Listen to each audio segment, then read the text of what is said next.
শবে বরাতের রাত্রে আমাদের করণীয় হলো কিয়ামুল লাইল অর্থাৎ রাত্রি জাগরণ করা, নফল নামাজ পড়া, কুরআনুল কারীম তেলাওয়াত করা, তাসবিহ তাহলিল জিকির আজকার করা, তওবা ইস্তিগফার করা, গুনাহ থেকে মাপ চাওয়া, আর দোয়া ও মুনাজাতের মাধ্যমে কান্নাকাটি করে রাত কাটিয়ে দেওয়া। কেননা যতক্ষণ পর্যন্ত চোখের পানি না পড়বে ততক্ষণ পর্যন্ত দোয়া কবুলের আশা করা যায় না। রাসূলুল্লাহ সাল্লাল্লাহু আলাইহি ওয়াসাল্লাম ইরশাদ করেন, ইয়া আইয়ুহান নাস আবকু ফাইল্লাম তাবকু ফাতাবাকু ফাইন্না আহলান নার ইয়াবকুনা ফিন্নার হাত্তা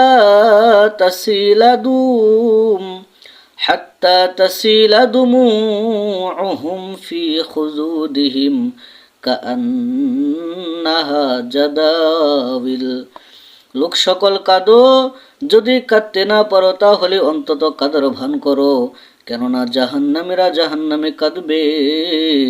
কাঁদতে কাঁদতে চেহারার উপর দিয়ে নালার ন্যায় অশ্রু প্রবাহিত হবে, কিন্তু সে কান্না তোমাদের কোনো কাজে আসবে না। রাসূলুল্লাহ সাল্লাল্লাহু আলাইহি ওয়াসাল্লাম ইরশাদ করেন, আল্লাহ তাআলা যখন জমিন সৃষ্টি করলেন তখন জমিন থরথর করে কাঁপতে লাগলো। অতঃপর পাহাড় সৃষ্টি করে জমিনের উপর রেখে দিলেন, জমিন স্থির হয়ে গেল। পাহাড়ের শক্তি দেখে ফেরেশতারা বলল, হে প্রতিপালক, পাহাড়ের চেয়ে শক্তিশালী তোমার কোনো সৃষ্টি আছে কি? আল্লাহ বললেন, হ্যাঁ, লোহা এর চেয়ে বেশি শক্তিশালী। ফেরেশতারা বলল, হে আমাদের প্রতিপালক, লোহার চেয়ে শক্তিশালী কোনো সৃষ্টি আছে কি? বললেন, হ্যাঁ, আগুন।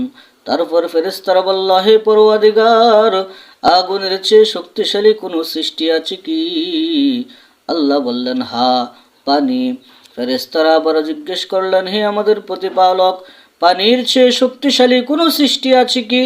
আল্লাহ বললেন, হ্যাঁ, আদম সন্তান, যে এমন গোপনে দান করে যে তার বাম হাত জানে না ডান হাত কি দান করছে।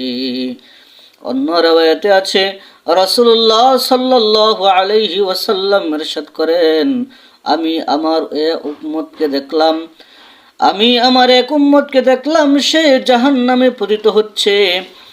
আর অমনি দুনিয়াতে আমাদের ভয়ে আল্লাহর ভয়ে বিগলিত এক ফোঁটা অশ্রু এসে তাকে ধাক্কা দিয়ে জাহান্নাম থেকে বের করে একদিকে দৌড় করিয়ে দিল। ইমাম রাজি রহমতুল্লাহ আলাই তাফসিরে কাবীরে এক হাদিস উদ্ধৃত করেছেন, রাসূলুল্লাহ সাল্লাল্লাহু আলাইহি ওয়াসাল্লাম ইরশাদ করেন, সারা দুনিয়ার মানুষের কান্নাকাটি যদি একত্রিত করা হয় দাউদ আলাইহিস সালাতু ওয়াস সালামের কান্নাকাটির সম্মুখে, তাহলে দাউদ আলাইহিস সালামের কান্নাকাটি অধিক হবে। দাউদ আলাইহিস সালাতু ওয়াস সালাম ও সারা দুনিয়ার মানুষের কান্নাকাটি যদি একত্রিত করা হয় নূহ আলাইহিস সালাতু ওয়াস সালামের কান্নাকাটির সম্মুখে, তাহলে নূহ আলাইহিস সালাতু ওয়াস সালামের কান্নাকাটি বেশি হবে। আর যদি সারা দুনিয়ার মানুষ দাউদ আলাইহিস সালাতু ওয়াস সালাম ও নূহ আলাইহিস সালাতু ওয়াস সালামের কান্নাকাটি একত্রিত করা হয় আদম আলাইহিস সালাতু ওয়াস সালামের কান্নাকাটির সম্মুখে, তাহলে আদম আলাইহিস সালাতু ওয়াস সালামের কান্নাকাটি বেশি হবে।